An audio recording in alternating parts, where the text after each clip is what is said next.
it was so plenty of details that we had a very, very interesting talk. We had the Bascom Palmer and APEC as invitees. And now we have the MD Anderson, Boston Children's, and the APEC.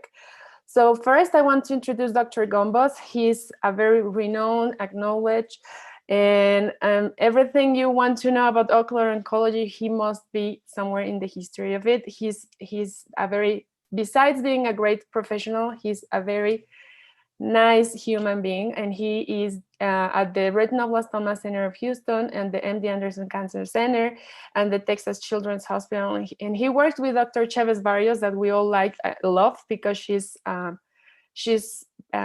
did something in her career at APEC with in our institution.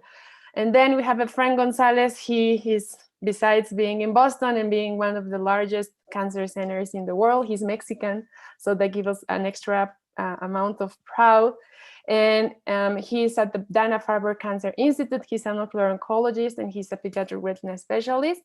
Then we have our head of the Department of Inflammatory and Infectious Diseases in APEC. And she has a lot of experience in all of masquerading syndromes, uveitis in children. And he's my friend Vidal Soberon Ventura. He's now heading the ocular oncology section of APEC, and he has offered a little new perspectives in this. And then he's working really hard to offer new insights in this thing that is kind of new in our institution. And so first of all, why are we doing this symposium? Because there are special considerations that must be taken into account in pediatric ocular oncology. First is that as eyes and kids are developing, there are atypical manifestations by age and by group of age, by race.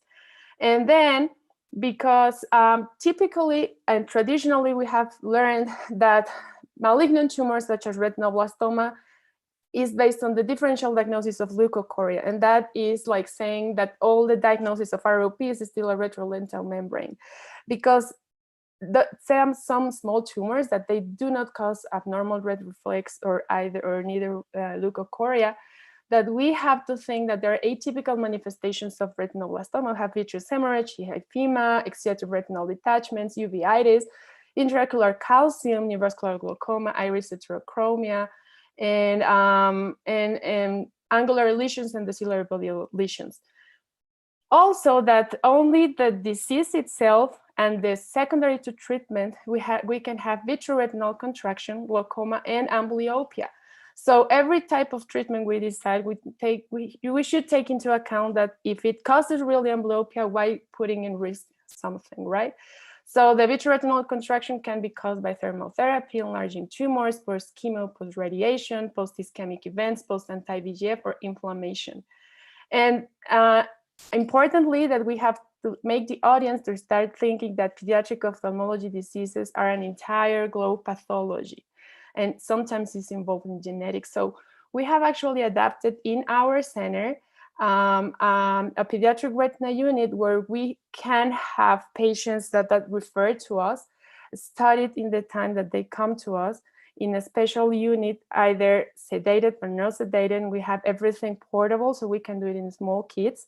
And that has really made a difference in what we are looking for within pediatric oncologist patients. So here, I would ask Dr. Luz Elena that probably you can talk about us, because you always face patients with uveitis, right?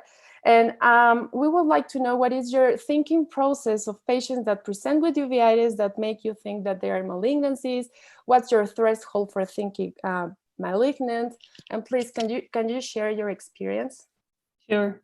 Thank you all. Thank you, Linda, for considering me here. It's an honor, actually, to be here and share a little of what I really love, which is doing uveitis. So I'm gonna talk then about, okay, there. I think that you're seeing, right? Okay.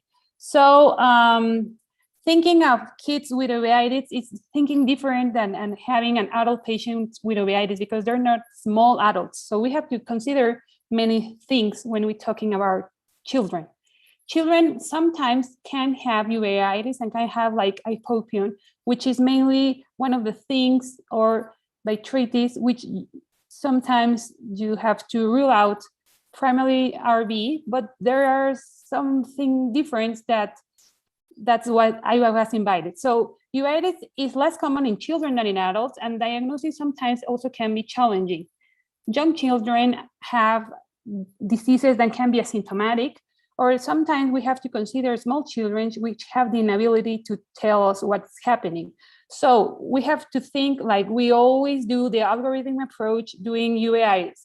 First, we all have to think which part of the eye is affected, and we always, by doing that anatomical site of inflammation, we can decide what's happening. Always rule out the usual suspects, syphilis and tuberculosis, which we can have. And then from that, I will show a little of examples. So hypopyon, as you remember, is the formation from the accumulation of white blood cells in the anterior chamber. And when they're very dense 4+ cells, they go settle down.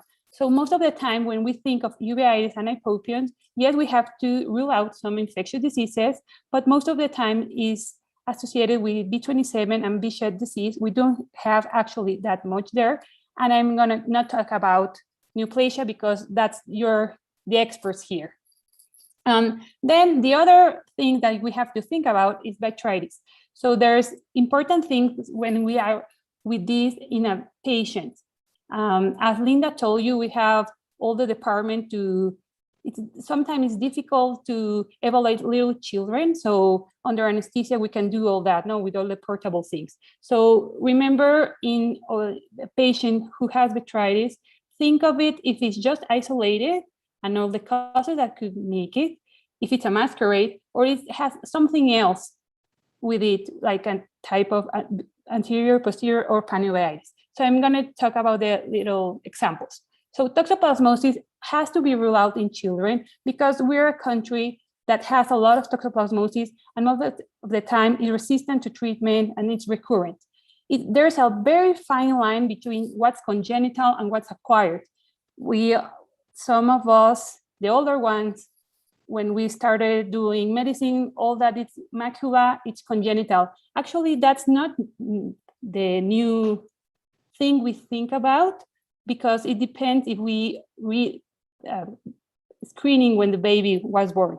So most of the times it's bilateral, and we have always to rule it out, and laboratories are always going to help us. And this kid, for example, was active the right eye. She was actually last week with us, and inactive the left eye. And another thing we have always to think, it's herpes. Herpes is one of the diseases that can mimic everything, and there can be subtle changes or very severe inflammation that this patient, for example, that had also fibrin. All of the herpes family can affect anterior chamber, and you have to be very subtle looking for what you're looking, because you can have little KPs, big KPs, changes in IOP, changes in iris. So you have to be very, very careful looking for that. Always remember that herpes in children can also have diseases in the retina, like this boy who had herpetic retinitis associated with an anterior uveitis, and he was doing great until he has a retinal detachment.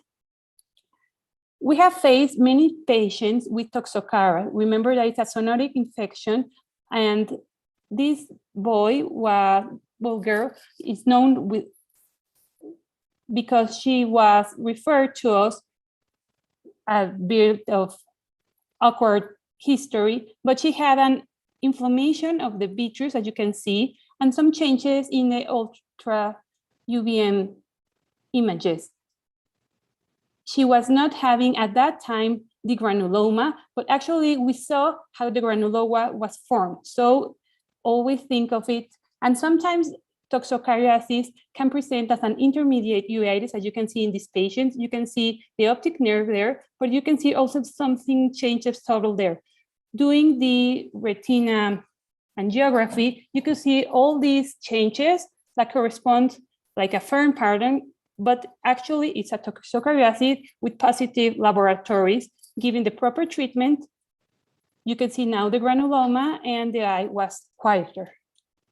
In children, we always need to differentiate JIA. Most of the time, we think of it as a mild disease, that a quiet disease, actually, not mild, and always work with the rheumatologist, pediatrics, because of the complication that it can have.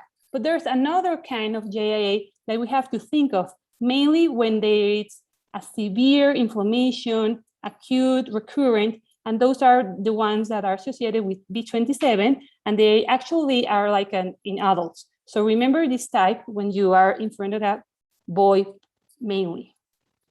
Pars planitis is the main uveitis we see in the hospital, and most of the times, yes, they are like this patient with all the manifestations in anterior chamber, posterior chamber, vitreous inflammation, on the pattern, as you can see in the angiography. But sometimes remember that patient can have the main symptom, it could be a decrease in visual acuity, and this girl had vitreous hemorrhage, and as you can see, all the changes in the angiography. So think when you have a boy or a girl with vitreous hemorrhage, it could also be uveitis, so please look at the other eye. You can have all the snowballs and snowbacks. Also, because thank you with the UVM, you can see all these changes in the pars plana. We thought this patient first that had something, and the ciliary process were all elevated, but when we saw the posterior pole, also pars planitis was diagnosed. Behçet disease, as you know, is one of the main things that have hypopyon. They don't have fibrin, that's important. They could have also changes in retina and the vitreous, and think of it if you're in an endemic place or something systemic. Think always out of the box, since hyphema, since hyperhypopyon, and this is one of the patients that Linda also knows, who is a boy with a history of leukocoria, and this is how we knew him. The hypopyon shifted and changing, and he had all the manifestations of a retinoblastoma, very infiltrative. He had surgery, and he had all the systemic treatment. So not always a red eye is a red flag. Sometimes think that children are different, and sometimes a wet eye can have uveitis. It's very important to you take a medical history, and you have to actually look for everything. So look for tests, do laboratory workup, and do all the retina imaging that you need. And if a patient is not responding to treatment, or if the K-pits are beginning to go bigger, or there's a new iris nodule, always think that's not uveitis. Thank you. Great, Luz. I think we can discuss details about this with the cases. You really talked about very specific, important points. And so now, please, Dr. Gombos, what we really want to hear from you is, how is it done at the MD Anderson Cancer Center? I mean, people from around the world go there in the Texas Children for cancer. So you really know what it is to have an eye disease secondary to a systemic disease, cancer systemic disease, or to have a primary intraocular tumor. And what's your experience forming the retinoblastoma center? And please talk about your experience, how you do it, how you treat it, how's your logistical approach?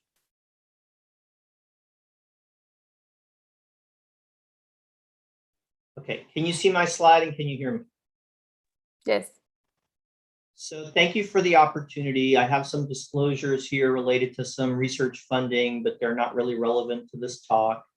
And I guess I really just want to come out to one of the ways we developed our retinoblastoma service over a decade ago was the concept of multidisciplinary expertise.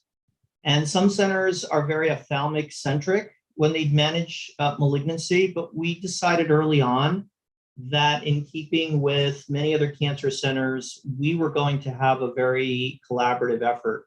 So we created this multidisciplinary team from day one, and we continued to modify it, including not only ophthalmic services, but integrated inherently the pediatric oncologists, the pathologists with their own subspecialty and knowledge, the radiation team, geneticists, research coordinators, and then modified it increasingly to use newer techniques like neuroradiologists. And so what we do from day one is present these patients even at baseline so that every team member understands what we're dealing with, so that they'll see the baseline MRI, they'll see the baseline RETCam photographs. We'll talk about the inherent grouping of the eye from day one, so that we're all on the same page, so that the pediatric oncologist knows what I'm dealing with, what the challenges are, how likely an eye is to be salvaged or not up front. And that gives us a collective experience. I would say I've learned so much from having integrated experts who I wouldn't inherently think would be so helpful, but I can't tell you, having an ocular pathologist discuss the outcomes of each and every specimen, whether it's the rare case where we might have to do an FNA, but more commonly in a nucleation specimen, where I learn what I saw clinically and how that translates pathologically, and then it comes full circle. I learned years ago from David Abramson, one of my mentors, who looked at every single eye that he enucleated and reviewed the pathology. And having that integrated team with the feedback loop is endlessly relevant to your next patient. And that's also true for genetics. We have geneticists who review the actual defect, the actual mutation. And when we have a complicated and difficult case, we come back and we say, this is atypical, or this is an NMIC mutation, or this is an atypical family. And we have to present the whole allele and the whole multidisciplinary issues that are related to that. So I've learned a lot. But we've also been flexible. When intraarterial chemotherapy came on the scene, we had to then advance and alter our treatment modalities.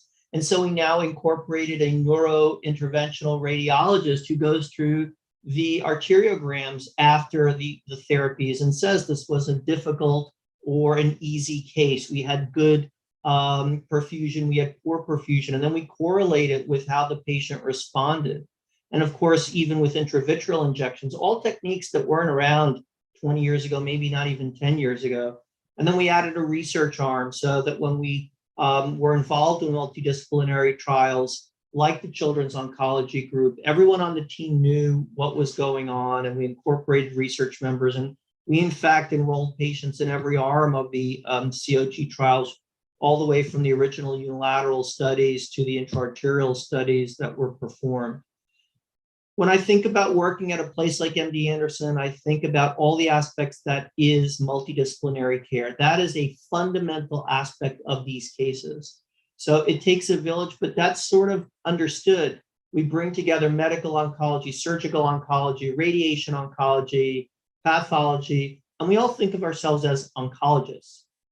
And I think my thought process is I somehow shifted from being an ophthalmologist to being an oncologist who happens to deal with ophthalmology. And that's how I bring that aspect to the table. And I think one of the challenges, one of the most hardest things are these masquerading syndromes that we deal with in pediatrics. And so I think one of the things that was asked of me is, how do I, as an ocular oncologist, surrounded by oncology 24/7, what do I bring to that complex table? And so my first thought is always, I think about the fundamentals of retinoblastoma care, but then apply it to this patient. First and foremost, save life. Then if we can, save eye. And then if we can, save sight, and never out of that order. We do not save sight and put life at risk. I always think about the worst case scenario when we think about interventions. And I always think, if this is an atypical retinoblastoma, or if this is an atypical medullopithelioma, what are the treatments that we're talking about that may negatively impact that? Because I've seen those scenarios. I've seen scenarios where people have done vitrectomies or eviscerations in cancer patients, and that was a fatal or serious error in judgment. And so a big aspect is falling heavily on systemic workup and imaging, like our uveitis experts already talked about. I have a very low threshold for doing an exam under anesthesia. And then I bring together my other colleagues and experts to be there for the EUA to discuss what we're seeing together. Because as we've heard, a uveitis expert is going to say, well, this doesn't look like a toxic psoriasis. It's not right. Or I've never seen this sort of atypical retinal finding, or could this be a medulla, or could this be a congenital problem? And, you know, I work very closely with pediatric vitreoretinal doctors, uveitis doctors, pediatric ophthalmologists, because we cross-pollinate with each other. And I think that's where that, and then when it's critical, I bring in the retinoblastoma multidisciplinary team and tumor board, like our geneticists or like our pathologists. And I say, does this make sense? Is this a scenario where it could be neoplastic? Or are you seeing from what we're presenting that this is more likely to be non-neoplastic? And our friend and colleague, Dr. Barres, is so critical in that, because when I bring these cases to our tumor board, she says, well, you know, this really is much more suggestive of a congenital situation. Or this calcification that we're seeing here, we really don't want to see that in this particular syndrome. It's far more consistent with this syndrome, or can go either way. And I think that is sort of the key take-home points that I would say is that bring in your other experts, because there may be a sentinel finding that may not be clear to you, that's clear to them, that points you in the right direction. So I think that was my time frame there, and I'm sure we'll have more opportunity for discussion and cases. Yeah, great points. I love when you say that you became an oncologist who happens to know about the eye. That's a great point of view. Now, a friend, could you please talk about how you do it in a pediatric cancer center? I mean, you have probably some insight that you can share with us, please. Can you see that? Yes. Yeah, okay. So this is very similar to Dr. Gombos. When we started here in Boston Children's Hospital, the reason why I stay here is because I did what Dr. Gombos is saying. I tried to do a very comprehensive team, not only one person giving the diagnosis. I actually did, you know, pediatric ophthalmology fellowship, vitreoretinal surgery fellowship, and ocular oncology fellowship, and that's why I stay here to try to create this department, this service. I don't have any financial relevance or this to disclose. So here this is what Linda told me to talk about how do we do it in Boston Children's Hospital.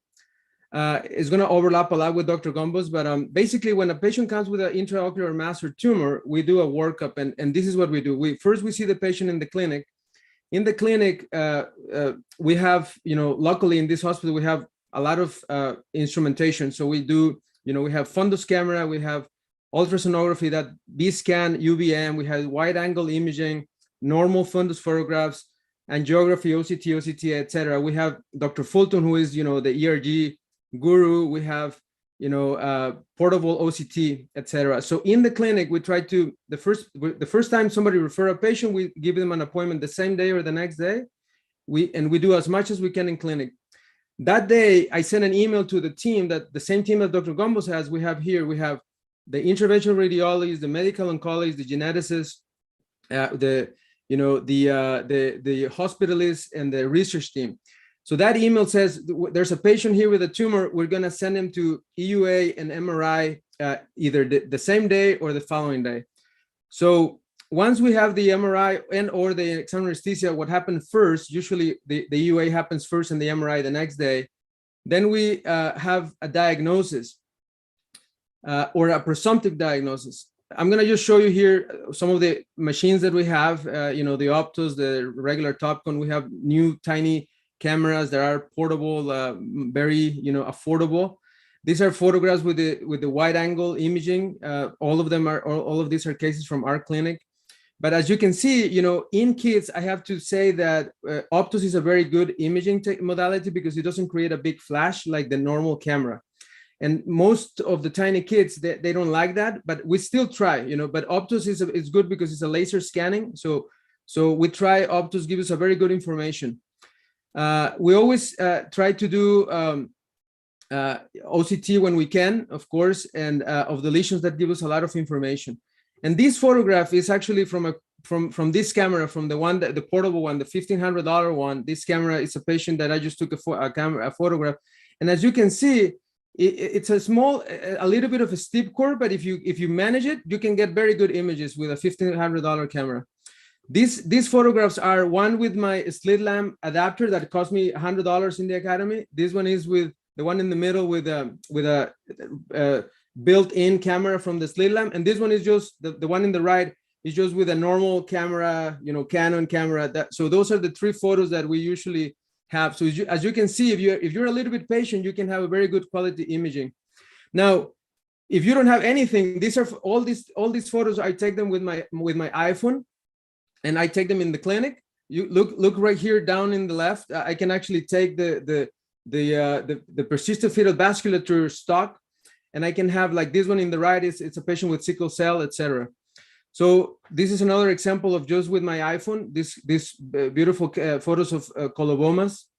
And okay, so once I go to the operating room and I do an exam or anesthesia, I make a presumptive diagnosis. In the operating room, I do ultrasound and UVM, external photographs and fundus photographs. If needed, I do fluorescein angiography, and then we have intra-op OCT and electroretinogram.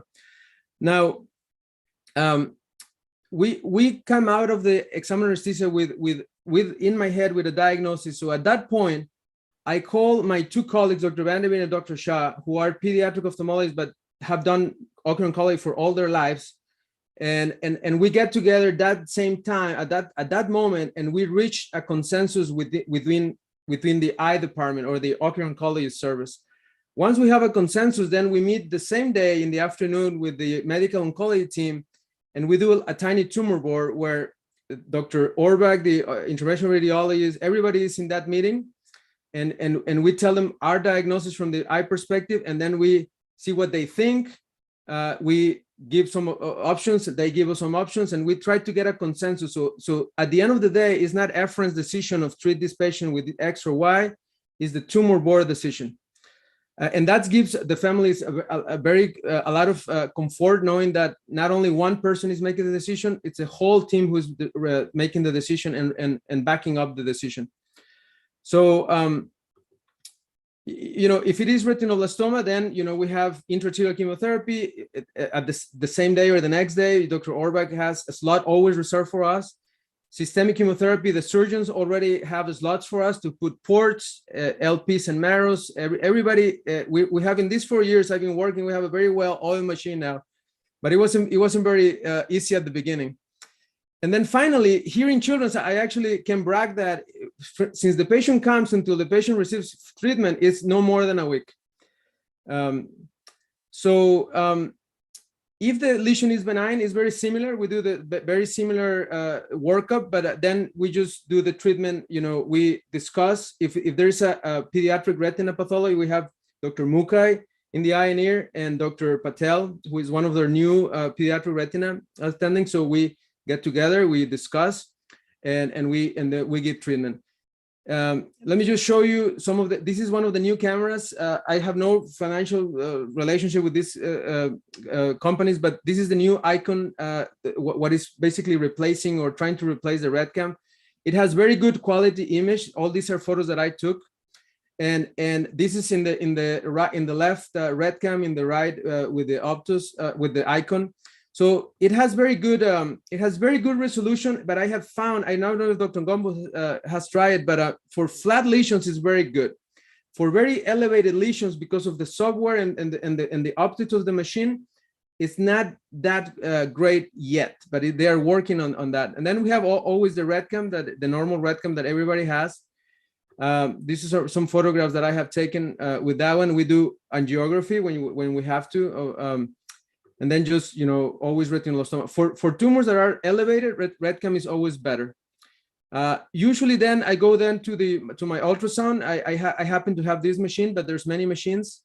We do UVMs of all the lesions, and then we try to get a diagnosis, ultrasounds, etc.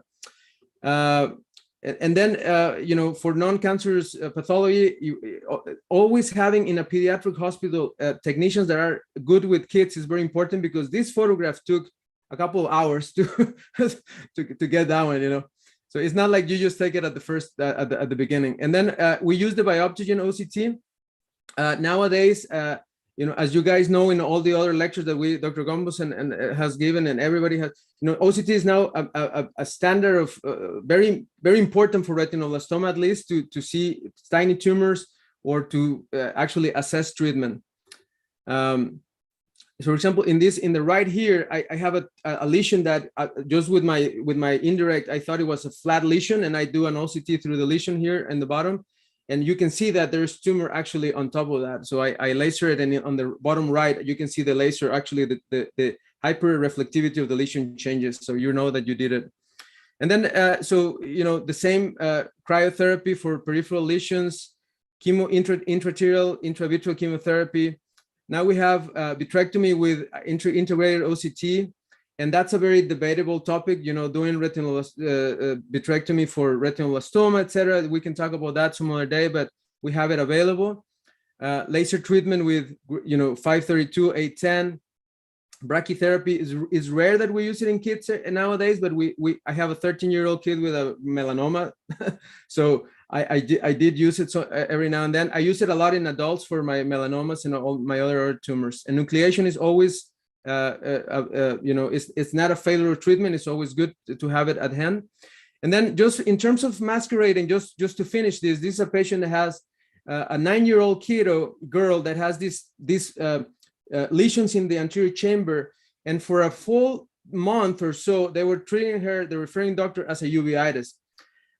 Now, I have to say that by the time she come here, I do an EUA, and I see the tumor in the back very noticeable. But maybe when she just arrived with the doctor, he didn't have that, and he just saw the tumor. But this doctor told me she was 9 years old. How can she have retinoblastoma?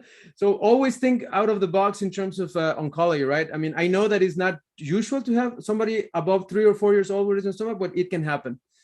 This other kid, 3 years old, and we thought he had a retinoblastoma, but he actually got enucleated, but he actually had coat disease. And then finally, this is the kid that I was telling you. This is a 13-year-old kid from Guatemala who has this mass in the eye, and the referring physician for a couple of months thought he had tuberculosis, and this was a tuberculoma, because he was from Latin America. He was dark-skinned. He was a kid. And he was looking for anything else, but by the time he sent me the photo, he said, "Hey, what do you think this is?" It's like, I think that's a melanoma. So how can a 13-year-old have a melanoma? I said, well, you can. And we actually plaque him, we biopsy him. He had a class 1 tumor, and he's doing very well. So thank you so much for this, and I'm happy to discuss more about these treatment modalities. Great cases. And yeah, we will be always surprised if we see like older kids with retinoblastoma, but I believe that this is a very good starting point for everyone that is listening. Always think bad, and that will be a correct decision. And that in my short professional life, that has become true in kids. So you were talking that sometimes you need a village for this, and I'm showing you a case that you both know, even like Vidal knows, Dr. Dan Gombos knows, all of the panel know. It's a girl that we were wondering if she had meduloepithelioma, and sometimes it takes a village to really get into that diagnosis and decide what to do in an eye that has a potential of vision. But well, that's what we have come into. So we will be first discussing about vascular tumors. So Vidal, maybe you want to take over here.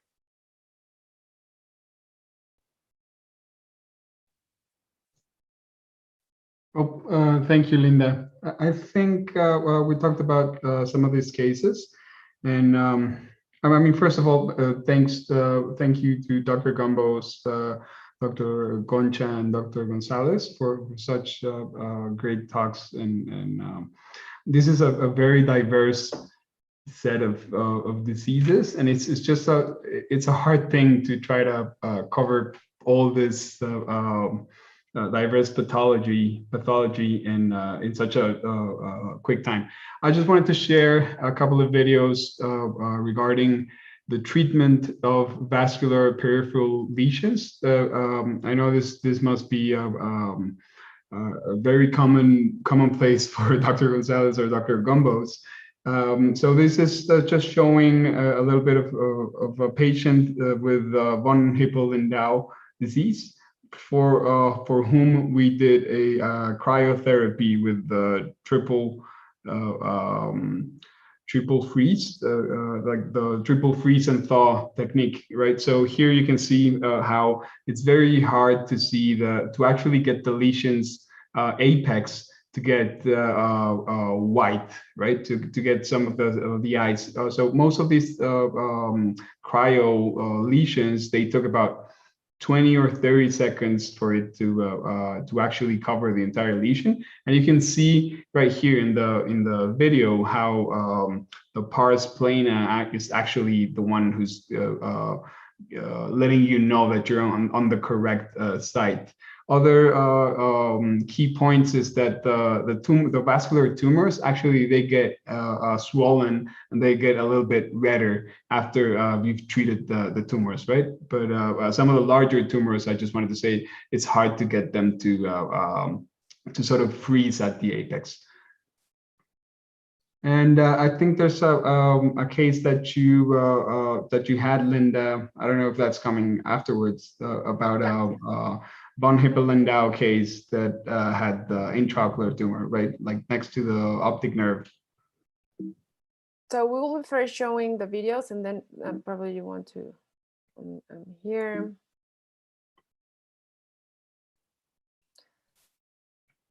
Oh, this is another young patient who's had actually, we think that this was secondary to ROP. So the patient had a peripheral vasculopathy, and she developed a vascular tumor, right? And with this came afterwards this fibrous proliferations that were affecting the central vision, the macula. So we did a pars plana vitrectomy. We took care of the traction that was happening at the temporal inferior arcade, and then we did the same triple freeze technique. Since this tumors are a lot smaller, they were easier to actually do the triple freeze and thaw technique. So these tumors are usually secondary to a vascular problems at the periphery. So we did not show this at this case, but this patient had a lot of peripheral non-perfusion. So after the freeze and thaw technique, we actually did some PRP in the sites that we knew they had this vascular non-perfusion. So how would you have approached to peripheral cases on a regular fashion in a small kid that will tend to either exudate and or make macular membranes traction in the central area that would eventually lead to low vision? What would have been your approach in that one, in those two cases? I think if you have evidence of some vascular, or some intraocular traction to the retina, I think it's a good thing to do a vitrectomy and try to relieve that traction before anything else happens. I think it's a hard call because of you all know about how hard pediatrics patients are, and how hard is it to do a vitrectomy for pediatric patients, and all the risks that come with them. So I'd be cautious, and if there's not a lot of traction, if there's not like an impending retinal detachment, there's something that's threatening the macula, I don't think I would go into the vitrectomy. What do you do, Efren? You're a retina specialist. You will be tempted to, even though you know that complication. Yeah. So one of the problems that I have is that because I did the training, sometimes I put my pediatric hat and then sometimes put my oncology hat. So, but that is true. You know, first of all, what Dr. Gombo said is very important. Life is number one, eye is number two, and vision is number three when you're talking about a malignancy. And that's something that my colleagues here, the pediatric ophthalmologists, they actually do. They want to save vision at all costs, but you have to put your oncology hat. When you have a non-malignant pathology, then you have to put your retina hat, and you know, okay, well, let's see if less damage is good, right? So you don't want to create a detachment or something like that. And always vision is that's our priority, but you have to understand that, for example, von Hippel-Lindau would have all these other problems in the brain and in the kidneys, and these kids sometimes are very sick. So you don't want to just try to save an unsalvageable eye when a patient has lesions in the brain and lesions in the kidneys and is suffering from other things and having chemotherapy or other things. So, but what Vidal is saying is very important. Just, you know, if you don't have experience with pediatric retina, just try not to get into a serious problem if you don't see any impending immediate threat to vision. Yeah, if I could just add to that, Linda, a couple of points, because I'm not a pediatric vitreoretinal surgeon, but I obviously end up with many of these challenging cases. And I work closely with people like Emmanuel Chang, who is really an outstanding pediatric vitreoretinal surgeon and a close friend and colleague. A couple of key points I would say is that, and you all know this, but sometimes this doesn't always translate. Pediatric vitreous is different than the adult vitreous. Be cautious. Number two, be cautious when you do cryotherapy. You can get tractional detachments, and I've induced tractional detachments. Even when I've done barricade laser, I have induced that. That's a real challenge, particularly in the VHL population. I've tended toward more sequential laser than cryotherapy as a result, although there's nothing wrong with cryotherapy. But the vitreous is somehow different, even in the adult VHL patient. There are about to be published within the next 6 to 12 months a series of VHL standard screening techniques, which will, the primary person who's put this together is Anthony Daniels in Tennessee, but it's been written by a number of experts, and it will come out with new standards for screening for these patients, which is very important. And then the last thing is a new drug that's about to be or has been FDA approved, and many of us think may be beneficial, we don't know in the pediatric population, is a drug called belzutifan. And it's a new drug specifically for VHL. And I don't know if it's going to have intraocular implications, but many of us are wondering if it might. And for these very difficult peripapillary, perimacular, perifoveal lesions, we wonder if it might. And it's just been FDA approved. We'll see if it has intraocular benefit, but many of us who do VHL are potentially quite excited about it. And it was recently FDA approved, but was very promising on clinical trials. Dr. Gombos, can I ask you, how do you do your laser? Like, what laser do you use and what are your settings? I mean, this is just, I'm happy to have you here, so I need to pick up your brain. Well, you know, first and foremost, this is a pediatric meeting. And so I would say sometimes my biggest challenges have been having patients and parents willing to do an exam under anesthesia, especially for a situation where they say, your last exam was normal, it's costing me money to have my child undergo under anesthesia. And so I prefer not to do it. And there have been some peripheral lesions that were missed that could have easily been treated prior to that. But this is one of the challenges we have, particularly now that we diagnose these children from genetics, even before they have any ophthalmic manifestations. Manny Chang is a big advocate of oral fluorescein to pick up these things, and fluorescein angiography is so helpful. These little lesions light up like Christmas trees. When I started, over 20 years ago, there were many people, and there's still others who still say if it's small, little lesion in the periphery, you can watch it. And I think what's happened is we've shifted, or many of us have shifted, to be much more assertive in photocoagulating smaller and smaller lesions.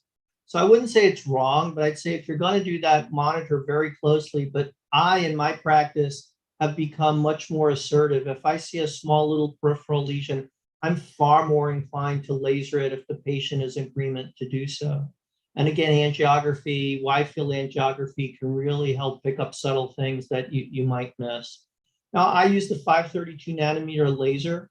My approach has always been to treat circumferentially first. I treat the feeder vessel, and I never treat the drainage vessel for fear that I'm going to get a big hemorrhage. But I tell the patient up front that this is going to be a sequential visit. It's like mowing a lawn. And I go around, and then I apply a mild uptake at first, never very heavy, but I try to do longer sessions with a lower energy level. Sometimes you have to prepare the patient. If you're a little bit too assertive, you're going to get an exudative response. That's quite concerning for a patient, especially if that exudate ends up going into the macula. So, but usually that clears up, fortunately enough. The real challenges we have, in my opinion, are the peripapillary lesions, because we never want to touch them. And I have a 13-year-old now that has gone to neovascular glaucoma because the pediatric vitreoretinal surgeon really did try everything. They tried laser photocoagulation, they tried PDT, they tried Avastin, they tried Eylea. And then when I get the patient referred to me, they're like, can you try radiation as sort of a last-ditch effort? We even tried pazotinib, as another drug that potentially has some benefit in VHL, although clearly off-label use. And we actually saw an initial response, but then it went away. These are situations. I'm fortunate. I have a VHL center. I have pediatric and adult endocrinologists who are comfortable with these patients and are willing to try some of these new systemic VHL drugs. I think there are targeted agents that weren't out there before, so that's an option. But I think the peripapillary lesions are tough because you don't want to blind the patient, but you'll end up with a really tough scenario. And I think those are the scenarios that still succumb to sometimes enucleation. And I have a 40-year-old, she's now a 50-year-old patient. I mean, by the time everything happened, she ended up with bilateral enucleation. So this is a non-malignant disease, but it led to blindness. And you remember those patients.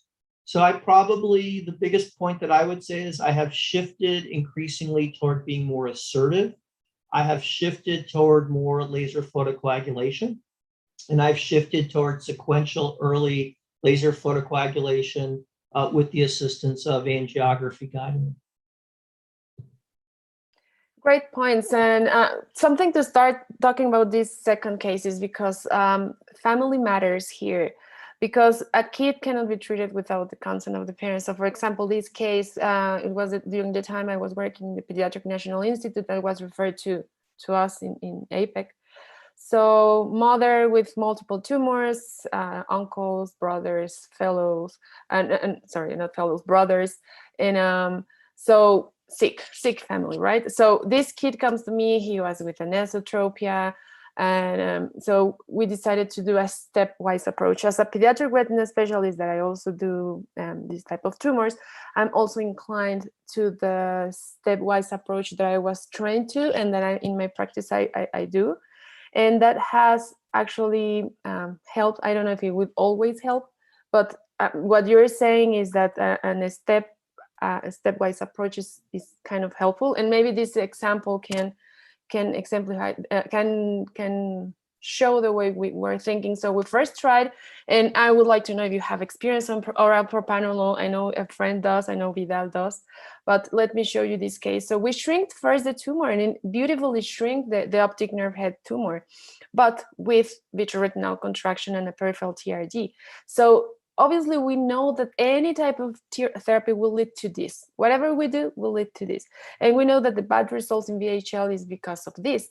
So this time, why putting a buccal? I'm a pediatric retina specialist. I know that always the retina shrinks and you need to to stand for that peripheral retina, and always to do a PVD, a posterior vitreous detachment, is hard in these patients. You have a lot of membranous, you have vitreous kisses, but this time we decided to do an optic nerve head resection of the tumor, which was, I believe that the oral propranolol was really useful because it actually helped not to be bleeding profusely during the surgery, because every time someone tries to do with any type of technique, either by clamping the feeder vessel and then doing a retinectomy, I would never be inclined to do a retinectomy in a pediatric eye, because you know that will eventually lead to failure due to rhegmatogenous retinal detachment. But in this case, what was actually interesting is that the pathologist was able to show that part of the tumor was already vascularly regressed, and we kind of attribute that to the propranolol.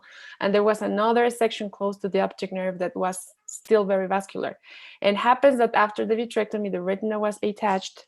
Unfortunately, the kid was lost to a follow-up, and that's kind of scary to me because of the family issues. And but I mean, the propranolol really works and can work in the long term, probably, even if the secondary systemic effects are a concern. We always do this with the approval of a cardiologist. But do you use oral propranolol? Can you tell about this experience? Me or Dr. Gomez? All of you. Oh. Yeah, well, yes. I mean, the oral propranolol is always attempted. I think sometimes.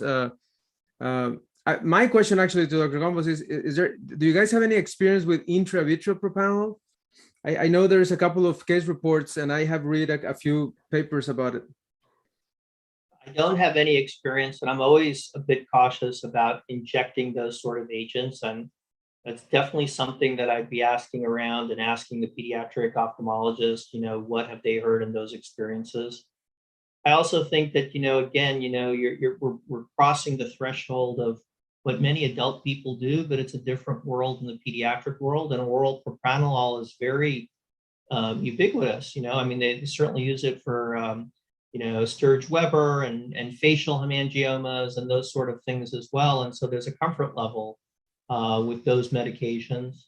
And I think, as Linda pointed out, it's always reasonable to try easy things first. And especially if you're working with pediatrics, systemically, and they clear the patient, I'd always try for something systemically that'll help you, from that perspective. But I really do think the real future for VHL in particular is targeted therapies that are addressing, inherently the underlying pathology. And we're very fortunate that there's new targeted, agents that are not for the eye per se, but they're systemic, but they hold promise for the eye. So, I'm more optimistic on that. I know people have tried things like Avastin and PDT, and I don't doubt their success, but I haven't seen them to be enormously helpful for particularly these peripapillary lesions that I think ultimately these are the ones that if we're going to end up having a bad outcome, we do, because we try everything in the end. I do also see, in collaborating with, Manny Chang, the importance of supporting the hyaloid. And, he says it all the time, you got to support the hyaloid, you got to put a buckle, you got to do sponges and those sort of things. It's a pediatric periphery, and if you don't, you're doomed to failure. The only other thing that I want to say is that here in the hospital, we admit, there's a protocol, so we admit the patient, the pediatric patient, we admit it for the propranolol for 24 hours under supervision of the pediatrician, and then once they're happy, there's no changes in pressure and heart rates and everything, they let them go home. I think that's wonderful. I think that's great. I don't know that everybody does that. I also don't know that many people in the community have access to that, but it does reflect the fact that when you have these complex cases, when you're in a tertiary pediatric system, you have the safety network to do that. So that's really wonderful. Yeah, that is. Vidal, I know you have some experience that you use like as adjunctive, like an additional therapy for some surgical cases in adults, right? And it has helped you quite importantly. Yes, Linda. It's just a couple of patients. We are trying to implement this sort of protocol as a case series, but I think it's too early to reach any conclusions. Okay, so moving on. And so maybe Dr. Concha, you want to take over here again. So this is a case that came to us and a couple of months previously is when we saw the infiltrative diffuse retinoblastoma. So I was kind of scared at the time, and you always know that there is some scaring bias. When you see something very scary, then you keep thinking about this for many months or years. But so we had this 3-year-old female, 2 months old, and the resident called me, and she was on call. So listen, we have this kid, she has a very funky vitreous. And so we did an EUA, an emergency EUA, and we saw this funky vitreous, which is very atypical. I was really scared about seeing an infiltrative retinoblastoma, diffuse infiltrative retinoblastoma, because we didn't see any calcium. And it's one of the cases that Dr. Concha showed, but I want you to make some tips here. So for you, Dr. Concha, when a patient with a severe vitreous inflammation, either parasplaneitis or a toxocariasis, what is your red flag for you to think in a tumor before getting into the ocular oncologist here? Well, the type of cells, it's important because your patient, the clinical image that your previous image, that's not a regular vitritis. It was like a little, like if we draw it, like a crayon drawing. So that case is like an example. Most of the time, vitreous can be in one place, or it could be in the whole it's the vitreous cavity. So first, the number and the size of the cells, it's important, and then if they're associated with something else, like this patient has something white there, what's maybe the most of the inflammation is associated with that white thing that we're looking. And also the size of the cells and color of the cells. Those two things are important. So, Dr. Gambos, have you seen many diffuse infiltrative retinoblastomas in your life? I've seen enough that I've had enough heart attacks and strokes over it. It is among the most challenging diagnosis, and it's one where people get into trouble. But there are some clues and some thoughts that often are helpful. So usually, and again, diffuse infiltrating retinoblastoma is less than 1% of all retinoblastomas. So even if you see 1/3 of all the cases in the United States, you're still talking about 1%. These are rare presentations, but there are some clues. So usually, as was already pointed out, it's usually an older patient. Usually there may not be any mass at all. It's not uncommon that they don't have calcification. And so this is why people run into problem, because I've seen this as well. You have a 9, 10, 11-year-old patient, and there's inflammation and there's no mass. And so the problem is that it's not even entertained. There was a patient on our service who was 14 years old, had a uveitis, had a workup that included tuberculosis. The preliminary testing was positive. There was a presumptive diagnosis of a tuberculous granuloma. And ultimately, the eye went to ophthalmia. And when it was enucleated, it was only then that they realized this was diffuse infiltrating retinoblastoma. And by the time the patient came to me, already had CNS metastasis. So, I don't fault anyone for this, but there are clues, like Dr. Concha has said, that will help guide you. And I learned these from Joan O'Brien. So first, look at the vitreous. Is this a strandy vitreous? Does this look like an inflammatory vitreous? I mean, the ultrasound you showed is just really not typical of a retinoblastoma.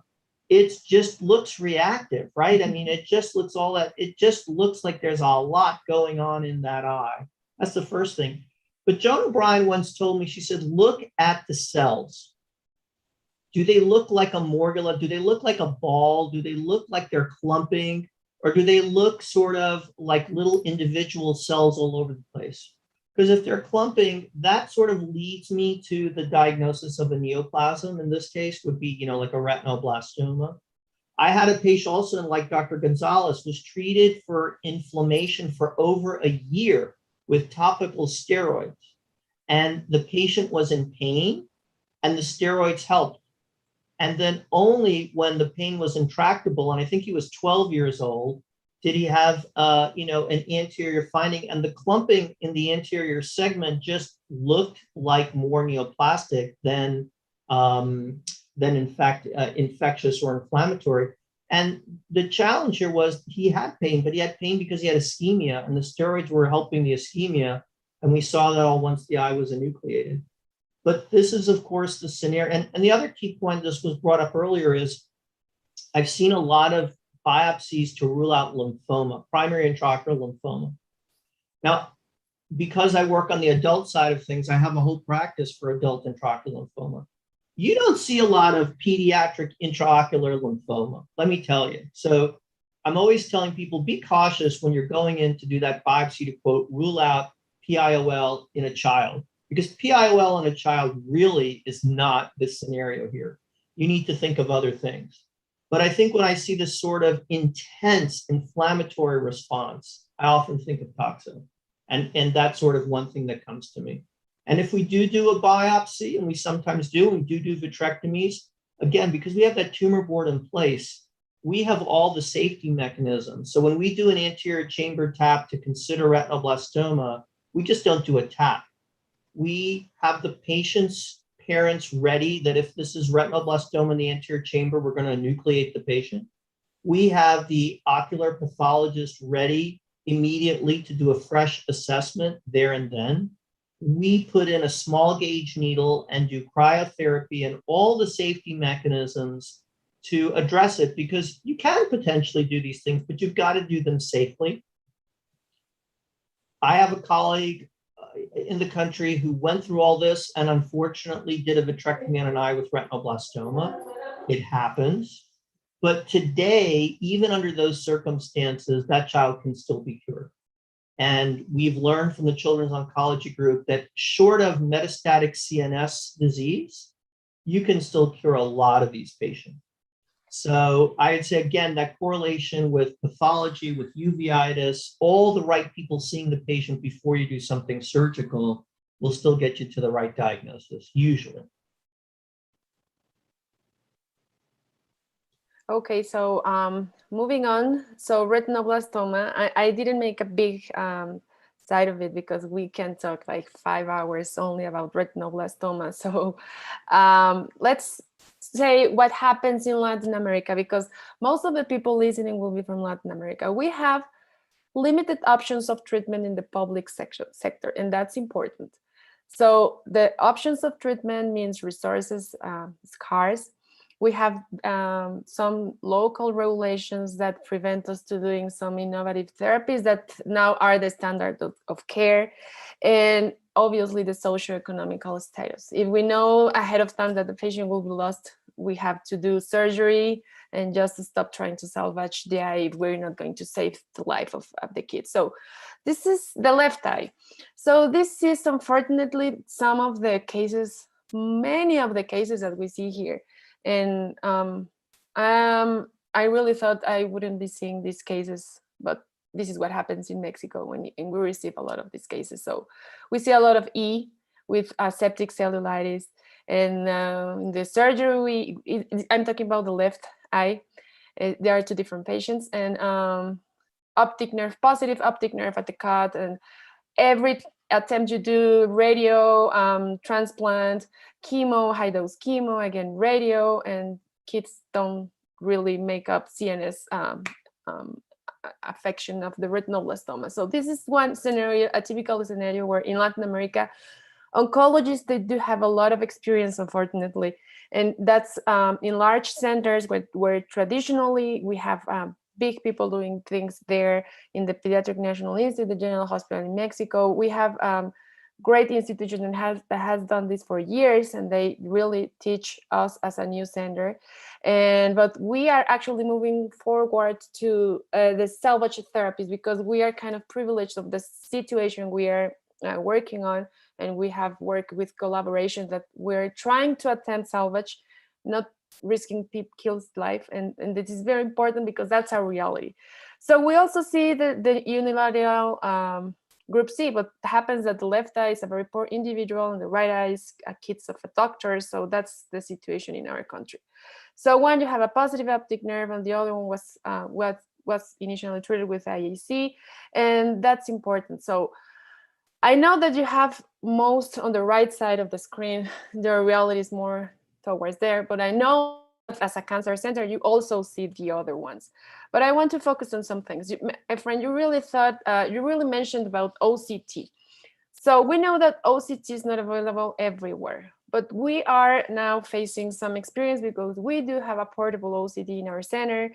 We are not fortunate enough to have a large volume of patients that we are really doing this as a technique, but in the small sets of patients we have, it has really proven us to give us some clues about recurrence, early recurrence. So what's your experience nowadays?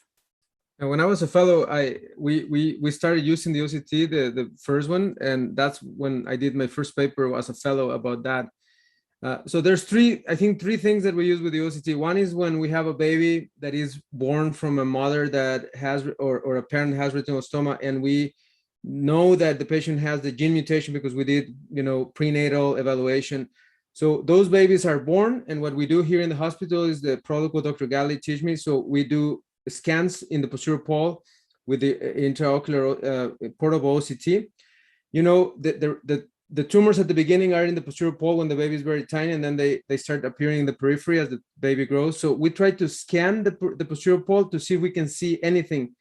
And then we give the baby, we do that until they're 2 or 3 months old, and then we start doing EUAs.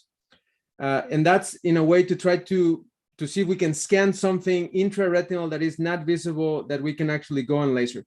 Now, the second part is nowadays when we use the OCT in the operating room to try to see if the tumor that you already treated is alive or not. And there's a lot of research about. We're doing a few projects.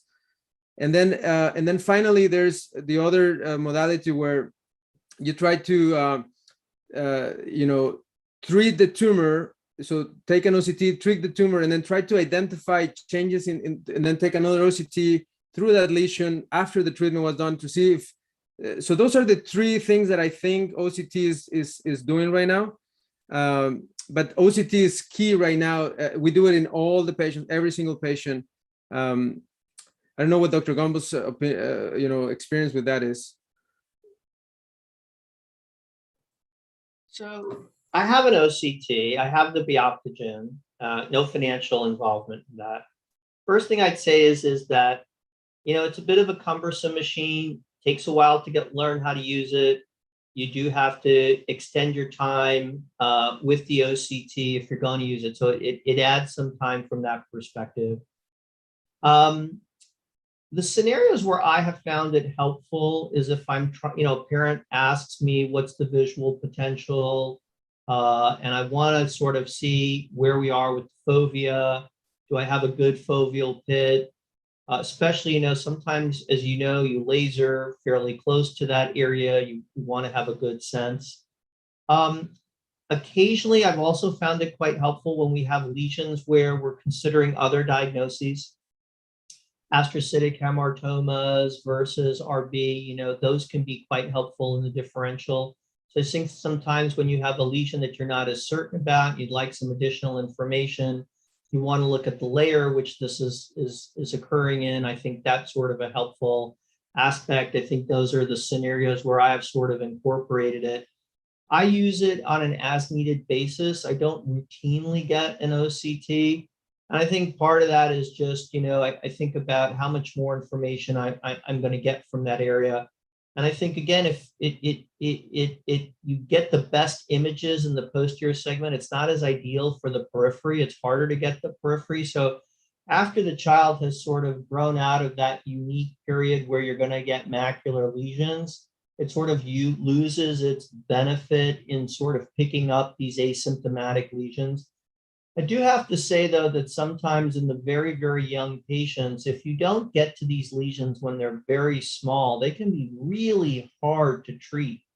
And so if you have an opportunity to pick up a very small lesion and you're going to be able to do thermotherapy and really ablate it, you're much better off, because we all train that, you get these kids in if they're at high risk. If you know they're RB1 gene positive and you see them within the first week or two of life, you can hopefully only do focal therapies and avoid intraarterial, intravenous therapies, which is ultimately ideal. But some of these really young kids actually can be very resistant to intravenous therapies. Oftentimes you can't give intraarterial when they're less than 3 months of age. And so those are the scenarios where I think if you can have a modality like OCT and pick up something when it's so small, you can potentially ablate it before it becomes a problem. But my approach has been sort of on an as needed, unique basis as opposed to a routine modality, but certainly followed some of the excellent work done by Dr. Daly, who has really incorporated it routinely into her practice. And I cannot imagine, for example, Vidal that treats adults. I mean, I don't imagine an adult retina specialist doing anything with an OCT. So we have to really switch our minds as pediatric retina, that we have to study the kids as they should, with all the tools we have. And obviously the technology has to improve, right? So Linda, if I may, I wanted to ask the panel, what are your thoughts on this type of cases that are borderline, where you're not sure of the diagnosis? Is it ever okay to just wait and let the case, say, I don't know, a month or so, as we do with the older patients with melanoma? You have to be just very careful that they will come back. I mean, for example, when I was a resident in Mexico, we used to laser, patients with severe pre-proliferative diabetic retinopathy, because they were never going to come back, and then they will become proliferative. It's the same thing here. Here in the United States, the good thing is that I know where the patients live. I can send the police if the baby doesn't come back. I have a lawyer in the hospital that is on call. I can get a court order. I can get the kid to come back.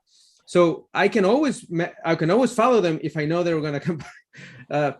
But in Mexico, I think that if the patient is going to go back to the mountain and he's never going to come back, you have to do something before you lose them. Oh, very good point. And patients in our country still rely on magic for these things. So they evolve a lot. But this is a picture that I'm proud of. We also have these patients. So just let's work together. Dr. Borbolla and I, we have been working together with this kid, which is amazing. First of all, that was bilaterally enucleated. So that was very smart, even though he's not wealthy. He's limited in resources. He's very smart. He knows that he had a kid and he had to screen the baby early. And this is what happens when education comes and when resources come and when involvement with physicians also. So this is something possible as well. So I will go fast in here just to leave room for the last discussion. But we know that systemic diseases also lead to hemorrhages due to anemia, thrombocytopenia, and sometimes it involves the macula. So sometimes waiting, if the kid is not under the amblyopia window, we can actually wait, but we can actually we will need to clean this if the kid can have amblyopia, and this is something important to keep in mind. And for example, this kid, she had an ovarian cancer with soft diaphragmatic mets, and she comes with lower vision. So obviously the oncologists want to know if this is also a metastasis. But with multimodal imaging, we ruled it out. We just figured that this actually was a sub-ILM bleeding that resolved. So multimodal imaging is also very useful in oncological patients. And although fluorescence was able to see dehemoglobinized and hemoglobinized blood that has different fluorescein. And this, for example, this is a case of my fellow. He works in a public hospital. I don't see this as much, But what's your experience in infiltration? It's different to have the previous cases. So this is real infiltration that usually comes after second, third, fourth relapses in kids. And this is very bad prognosis, it's CNS involvement. Do you see this quite often? This is very hard for the kids because kids in this scenario are very aware of the disease. They're very smart, they know it all. They're teens, and this is very hard to approach. So what's your experience?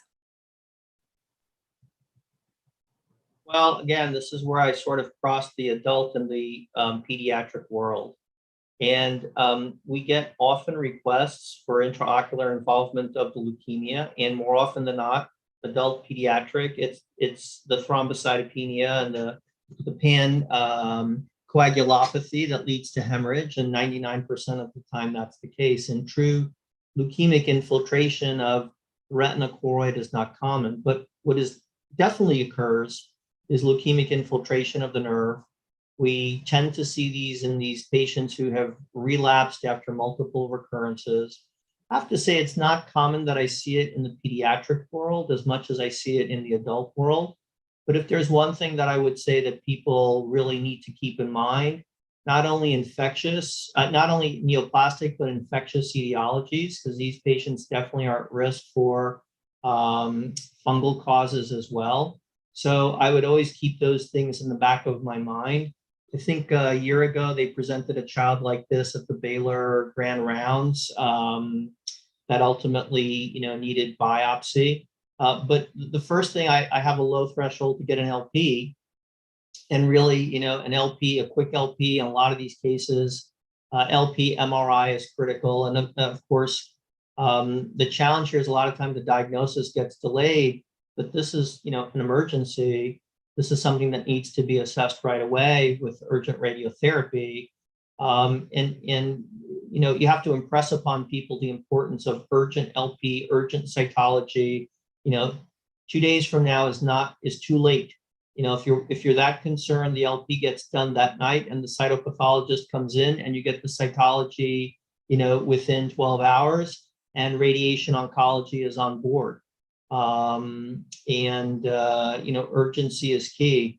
And we see these patients, we see these patients immediately, not because they often have this problem, but because it can always be potentially this problem. And if you're fortunate enough to have a wide field angiography and get an image and get it seen quickly, you can quickly screen a lot of these cases so that this type of atypical but life-threatening case comes up quickly and gets addressed quickly. So Dr. Concha, for you, this can mimic something of the granulomatous choroiditis or something. Let's say that this kid doesn't have leukemia, diagnosed leukemia. Give us your clues for this, to think to the audience, not to think this is infectious, or whether to think it is, or what will be your thinking process in a case like this? Well, first, looking at the picture, important, vitreous is normal, no? So that's an important thing to look at, no? And then, for this case, if the optic nerve wasn't involved, if you only saw the other lesions that are flatter, maybe with a little, all the hemorrhages, you could think of always an infectious retinitis, no?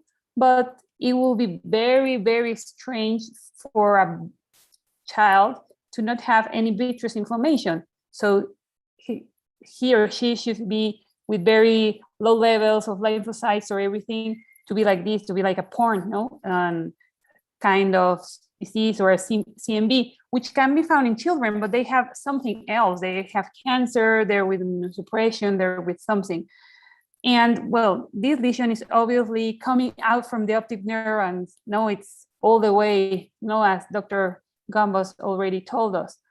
But look at the vitreous, and also something important also, that all the vessels are normal. You don't have vessels you don't see any changes in the vessels. So those two things are important. Vitreous is normal and you don't see anything there.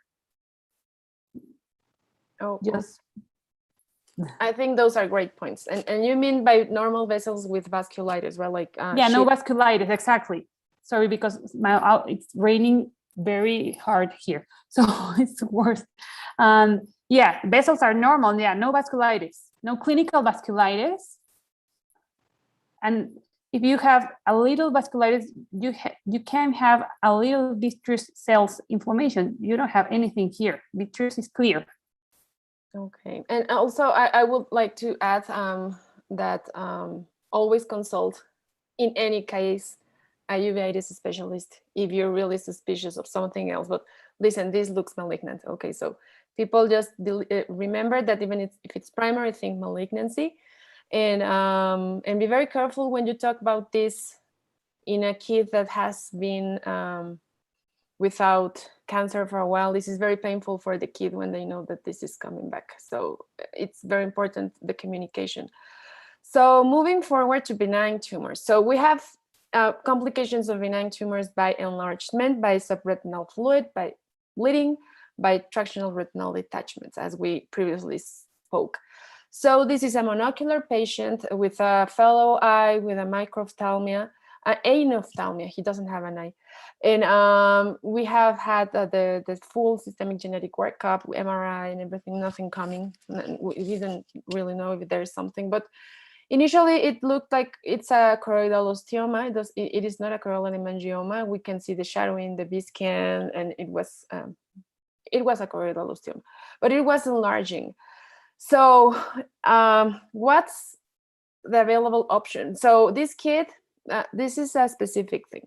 This kid mentioned that his vision lowered, and the mom says he's seeing less. So we did an OCT, and there was a retinal fluid. And actually, what do we do? Because the mass is already in the fovea. Is this fluid really affecting his vision, or is enlargement itself? But well, we decided to do an anti-VEGF, and well, it worked. Vision improved. I was thinking that we should treat him like constantly, and he only needed one and then resolved. I don't know if the anti-VEGF did it or there was a spontaneous resolution. I don't know. But the question is there something new that the world is not aware of in your centers? How to stop the growth of choroidal osteoma? Because there's nothing out there and they just grow.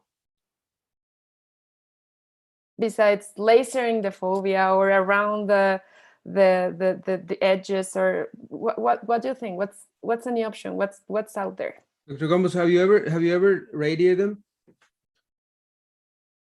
Yeah, so these are great points. You know, when people run out of options, they start to think about things like radiation. So the first thing I'd say is, you know, PDT is something that we ubiquitously use. I'm not sure it's a great answer, but you know, I think sort of when we have lesions that are producing fluid for whatever reason, even though they're not the typical vascular lesions, again, I think of things like do no harm. And so I'm not sure that the hemangioma approach is necessarily a bad one, but trying things like anti-VEGF, PDT, that I think are less likely to cause vision problems. I have never treated any of these with radiation. One of the challenges with radiation in a patient is, of course, getting the radiation oncologist willing to treat a lesion like this with any radiotherapy. And then, of course, what dose are you going to advocate? You know, if I was really pushed, I'd probably go to the choroidal hemangioma dose that we used. Remember, years ago, we used external beam radiotherapy and brachytherapy quite effectively. And in fact, brachytherapy is very reasonable in a case like this. If you've tried everything else, I mean, you're asking Linda for us to think out of the side of the box. I've never done it, but you know, if you have a scenario where you have a 2200, 2400 eye, it was previously okay, you tried PDT, you tried anti-VEGF, didn't really work, and you're looking to think out of the box, low dose brachytherapy, again, historically worked without developing things like radiation maculopathies and things like that, especially when we used beta emitters like ruthenium. So, you know, problem, of course, is that if you use external beam and the tumor doesn't shrink, the potential advantage of brachy is maybe it'll get it to flatten out too. It's a little elevated, it's not profoundly elevated. But you know, if you go to the analogous point of hemangiomas, when we treated circumscribed choroidal hemangiomas with external beam, we got the fluid to go away, but they still had metamorphopsia because the thing was still elevated. Brachy sometimes really flatten things out nicely. And again, we did it at a lower dose. We did it like 20, 30 gray, very different than the retinoblastoma doses of 45 or the melanoma doses of 85. So it's not a reason. I've never done it. Never really had a pediatric patient this young where I would consider it. Vidal, what do you think? You always surprise me with your good ideas. Well, thank you, Linda, for the consideration. I think here the bigger problem is for preserving vision. The patients I've seen lose the most amount of vision when the tumor starts to decalcify. So here, rather than having a problem of the tumor growing into the fovea, which has completely, I mean, by this time it's completely overtaken by the tumor, I think it becomes more a question of trying to get the tumor living and maybe not just decalcifying, right? Which would in turn cause atrophy in the outer retinal layers. So I think I would not be so quick to say laser the patient or do anything else. I think what you did is, I mean, as good a thing as can be done at this point, right? Like you can try the VEGF, anti-VEGF, if there's some subretinal fluid, but otherwise, I think, I mean, as of now, our hands are a little bit tied. Okay, so a friend. So I know you have done a case like this, an amartoma, and combined amartoma of retina and RP. So what to do, what not to do? People traditionally have said that don't touch them, but I'm not sure. I mean, I'm still curious about touching them because they will contract, they will continue to contract. So maybe just releasing, as Dr. Salcedo, and he's the one that is not able to be here, but look at this pretty video, and actually the retina kind of flatten. Let's see how it evolves. I mean, how quickly does it develop cataract or not? But at least for now, the retina is better, the OCT is better, and probably and surely, because there is no remaining features or hyaloid, the retina will not contract. But I know that you have done a case. I have a couple in the past few months, like they came back to back, curiously, but and I called Carol Shields and I called, I mean, everybody. I actually didn't call Dr. Gambos, but I called everybody, and you know, everybody says something, you know, no, don't do anything, don't worry, nothing happened. So I actually did surgery for both of them, and both of them, the vision improved from like 2200 to 2070. So they are very happy. I actually have the microscope with the OCT. The hospital bought it for me, so I actually do it through direct visualization during the surgery. I have the OCT, and it's very sticky. It's a very thick membrane. I just remove the posterior hyaloid, and that's it. And the one of the patients came today. Actually, the retina remodels very nicely, and they're 27. They're very happy. So I don't know, maybe in the future I will do it if I have if I have patients like that. Me and my fellow were aiming to have one case for today because we were looking for one, but we're making it in a month. We can share the results. Hopefully they are as good as yours, improving vision. In this case, the patient didn't improve vision, but the anatomy is better, as you can see in the pre and post. Dr. Gambos, you wanted to add something I'm here? just curious how much the intraoperative OCT helped, and do you find that to be a significant beneficial component to these cases, or is it just a nice picture? No, I you know, Dr. Gomez, I don't think, you know, I was trained in the you know 15 years ago where there was nothing like that, and we would just did it. And I think it's not nowadays that you have it. It's nice to be. It's just in your mind. You're reassured that you're in the right layer. you're not picking on the retina. You're not picking anything else. So it's just nice to see that where you're picking is actually the membrane. But I don't think it makes any difference, though, to be honest. I mean, I think that nowadays that I have it, I prefer to have it if I have the option. But you know, but I don't think it makes a difference, though. No. I think these are really interesting cases because they go against the paradigm that I was trained in.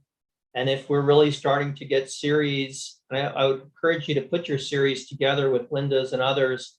If we really have some good outcomes, it may change the paradigm for these patients. Of course, we want to see some longer follow-up, but it certainly, the paradigm that I was often taught was to just leave them alone. So this may be a paradigm shift, even if it's 2100, 2070, it's a huge improvement for these cases. So I'm very interested to see what happens. We are actually now using the Artivo OCT. That's the one we have at APEC. We just had it recently. And the more we use it, the more we find a reason to use it. And I was trained by Nina Berrocal, and you know that she's a primary advocate for it. So she always says, when you don't use it, you don't need it. When you use it, you always need it every time, in every case. So I can share our experience in a case with Artivo in a couple of weeks, and then I can tell you. So as conclusions, wonderful things, and just to say, atypical manifestations are expected in children. The complications, the major complications are progressive vitreoretinal contraction, glaucoma, and amblyopia. We didn't talk about glaucoma because that's a different setting, and we know that glaucoma is always a pre-ptysical complication, and that's always a concern. So pediatric ophthalmology diseases are an entire globe pathology, and we in our center in APEC, we have adapted it to our local and regional needs, and we encourage to replicate our experience and the experience from the USA in 2 major centers, and our recent experience that we're developing in everywhere to treat pediatric oncologic patients. And November 3rd, we will be talking about ROP. The information will be online anytime soon, but I just want to show and conclude with why not? We have to talk about what we have done. And let me just show you this video. Can you see the video that says Hospital de la Ceguera? Okay, so this is the video where we show what we have. So we created this thanks to a lot of money from donors, from private donors. Even if our country doesn't have like the resources from the public system, we have found a way with all the administration of our hospital and a lot of people that got involved in idea, and idea got bigger and bigger, and just happened this. And this is what we have. We actually, I'm showing you that we have a breastfeeding area because it's kind of important for an area that is prepared for kids and for moms and for babies in all ages. Even bathrooms. That may sound like, why am I showing this? But this is very useful. I mean, this is family thing. So we got a lot of referrals at patients that are still hospitalized and they have to be referred with the incubators if they're preemies, or in their beds if they're larger. So we have an area that we can connect them, keep them stabilized. And we have a pediatric anesthesia people there. And you have offices that now, this is a video that was done initially, and now we have gotten larger. We are not capable in this area anymore. I mean, we have a lot of patients, fortunately, but this is, we have an office for kids, for the kids that cooperate, but we also have this, all of the equipments for pediatric, small pediatric area. We have an area for meetings. We have a telemedicine program that is still working on, and this is a sedation area that is within the clinic. So any patient that needs sedation, either for treatment or for diagnosis, we have this. We have an OCT, we have an UVM, we have PET-scan, we have fluorescein, we have intravitreal injections, any type of, even chemo if we need it, cryo, and we will want to have a better OCT, but we have a great OCT, and we have a great anesthesia person that she's willing to learn with us, and she teaches us how to do it. We even have an optics prepared for kids, and this is what we're very, very proud of, and these are our donors. Without them, this wouldn't be possible. So I believe that's all, and I don't know if there's any other comment that any of the people here would like to leave. Thank you. I really learned a lot, and congratulations for all that hard work. You know, there's so much effort and years, and it really is wonderful.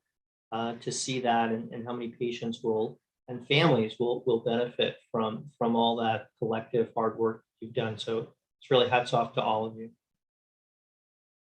Thank you. Thank you. The people in the hospital really got into this. I mean, it was amazing. It was like someone gets into a boat and everyone got into a boat, and that became reality.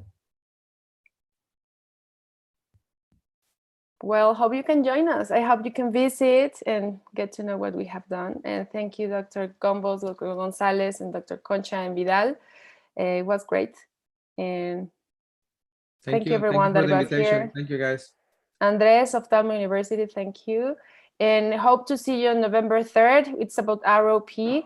It will be coordinated with Mariana Martinez and Hugo Quiroz, that they're leaders in ROP. So I think it's very worth to see this following last chapter that is upcoming. So thank you. And I don't know if there's anything else. Andres, that's it for us. Thank you. Thank you so much, guys. See you next month in the last chapter. Great.